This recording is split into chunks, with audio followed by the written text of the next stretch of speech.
আসসালামু আলাইকুম রহমতুল্লাহ বরকাত। আশা করি আল্লাহর রহমতে আপনারা সবাই ভালো আছেন। আলহামদুলিল্লাহ, আমিও ভালো আছি। আমাদের প্রতিটি মানুষের নিজস্ব একটি ধর্ম আছে। যেরকম আমার ধর্ম ইসলাম, অপরের ধর্ম হয়তো বা হিন্দু, খ্রিস্টান, বৌদ্ধ বা অন্য কোনো ধর্ম। কিন্তু আমাদের ধর্মে যাই কিছু লেখা আছে সবগুলো মানুষের কল্যাণের জন্য।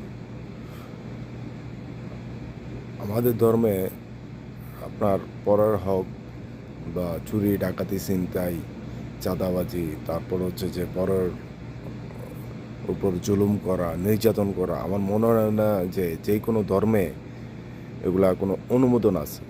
প্রতিটা ধর্মেই এগুলা সম্পূর্ণ নিষেধ, এই সমস্ত বিষয়। তারপরও আমরা সাধারণ মানুষ বা আমাদের মতো মানুষ যারা আছে কিনা তারা সবসময় আপনার এই চাঁদাবাজি বা সকল অপকর্মের সাথে জড়িত। তো দল বা দেশের যে কোনো একটা দল এখন বর্তমানে ক্ষমতায় এসেছে বা আসতো, অন্য কোনো দলও আসতো।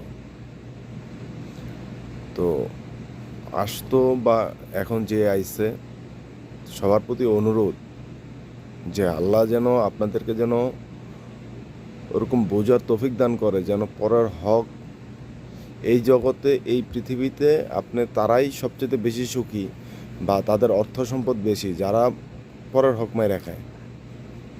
গরিব গরিবই, আর যারা পরের হক মাইরা খায় তারা সবচেয়ে, এই দুনিয়ার বুকে তারা সবচেয়ে বেশি সুখী। তারা কখনো পরকালে চিন্তা করে না, ভবিষ্যতে আমার মৃত্যুর পরে কি হবে সেই চিন্তা করে না, কিন্তু মৃত্যুর পরে যে আমাদের আসল জীবন শুরু সেটা তারা বোঝার চেষ্টা করে না। মারহাবা রমাদান লিসা বাগে আদা মুমকিন লিসা আনা মাইশেল।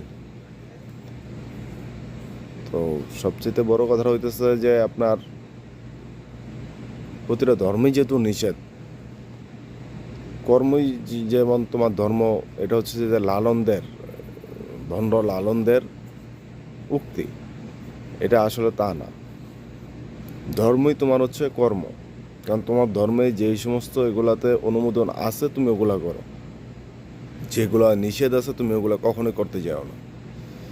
তো আমাদের মতো মানুষ, আমরা যেরকম প্রবাসে পড়ে রয়েছি, এখন আমরা যখন দেশে যাবো এত কষ্ট করে যাই কিছু করছি, হয়তো দেখা গেছে যে এয়ারপোর্টে আটকাইবো বা রাস্তাঘাটে বা হ্যান ত্যান বহু ধরনের যায় ঝামেলা।